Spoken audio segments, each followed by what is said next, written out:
شاء الله دايما منتصرة كده. يعني نقول لما تبقى حضرتك حرم شهيد، الشهادة بالنسبة لفرد القوات المسلحة دي حاجة عادية، لكن بالنسبة لزوجة وأم حسيتي بإيه؟ يعني والله هي في الأول بتبقى صعبة جدا وحزينة جدا والواحد بيتعذب، وبعدين سبحان الله يعني بينزل الصبر برضو وبيعوضنا ببركته، والحمد لله ان الواحد يعني بيفكر في الشهادة عظيمة قد ايه عند الله. أيوة. وهو احظى لبلده يعني اللي كان بيتمناه الحقيقة، وانتصرنا الحمد لله. الحمد لله. ايه اللي حضرتك دي اهم حاجة. ايه اللي حضرتك بتحاولي تغرزيه في الابناء بقى؟ يعني تقولي لهم ايه اللي كان في والدكم لازم يكون فيكم؟ يعني طبعا هم حتى من مغرسهم، يعني زي ما تقولي حضرتك بتبقى يعني من جواهم الوطنية وحبهم للوطن، وكل ما هو بيحصل الآن هم يعني واقفين قلبا وقالبا، وكلنا واقفين قلبا وقالبا مع سيادة المشير عبد الفتاح السيسي.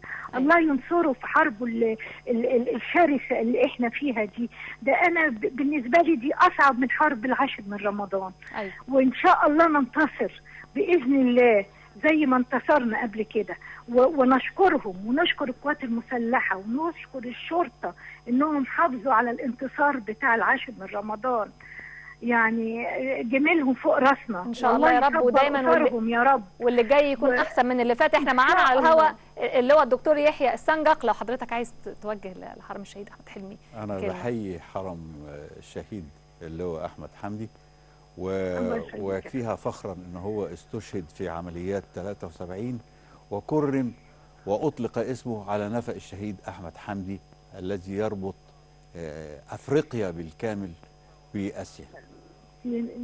يعني ده شيء شرفنا فعلا يا سيادة اللواء، وده اللي صبرنا الحمد لله ان هو تقدر وبطولاته اتقدرت، والاجيال كلها تعلم من هو الشهيد احمد حمدي. والحقيقه يعني انا بناشد الشباب ان هو يعني يفهم ايه معنى التضحيه ويكمل بقى، هو البركه في الشباب، لان احنا برضو كجيل يعني عشنا مش زي ما سيادة المشير بيقول 7 سنين، لا احنا عشنا اكتر من كده وربطنا الحزام وضحينا عشان ارضنا. أيوة. فان شاء الله اللي جاي احسن، ومصر هتبقى احسن واحسن ان شاء الله. ان شاء الله يا رب، ومصر دايما تكون احسن. بشكر حضرتك، وكل سنه وحضرتك طيبه وكل الشعب المصري طيبين وبخير. ميرسي قوي. شكرا لحضرتك. احنا عندنا تقرير بس هنكمل.